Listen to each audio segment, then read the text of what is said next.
Hello everyone, I am Dr. Leena Jennifer, Faculty of MBA Department from Technia Institute of Advanced Studies.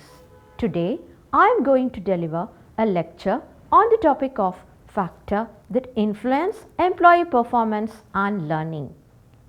Person characteristics, ability and skill, attitude and motivation, input, understand, need to perform, necessary resources, equipment, etc. Inference from other job demand, opportunity to perform, output, standard to judge successful performance, consequences, positive consequences, incentive to perform, few negative consequences to perform, feedback, frequent and specific feedback about how the job is performed, person analysis, self-efficacy. Self-efficacy, the employee believe that they can successfully perform their job or learn the content of the training program. The job environment can be threatening to many employees who may not have been successful in the past. The training environment can also be threatening to people who have not received training or formal education for some length of time. Employee self-efficacy level can be increased by letting employee know that the purpose of the training is trying to improve performance rather than to identify area in which employee are incompetent, providing as much information as possible about the training program.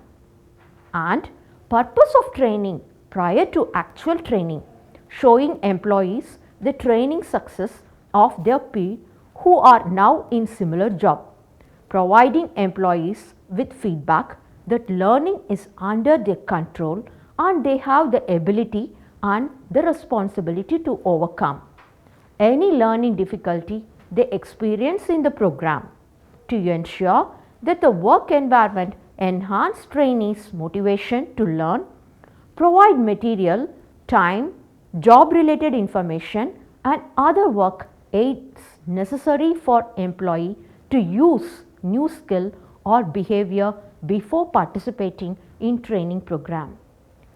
Speak positively about company training program to employee.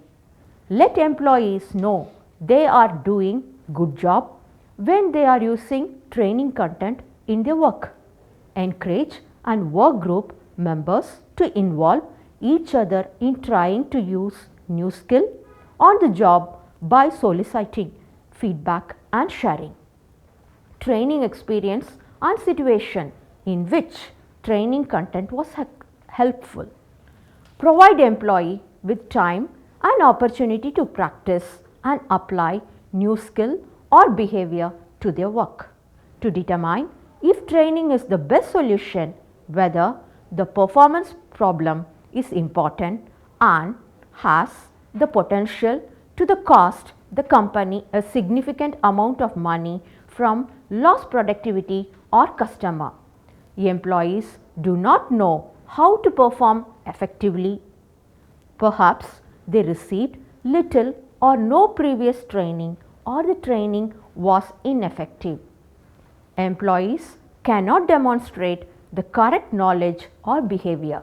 Employees were trained but they are infrequently or never use the training content on the job.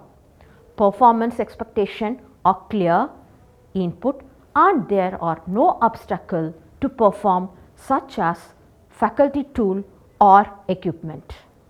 There are positive consequences for good performance while poor performance is not rewarded. Employees receive timely, relevant, accurate, constructive and specific feedback about the performance, a feedback issue. Other solutions such as job redesign or transferring employee to other job are too expensive or unrealistic. So, I hope you understand the topic of the factor that influence employee performance and learning. Thank you very much.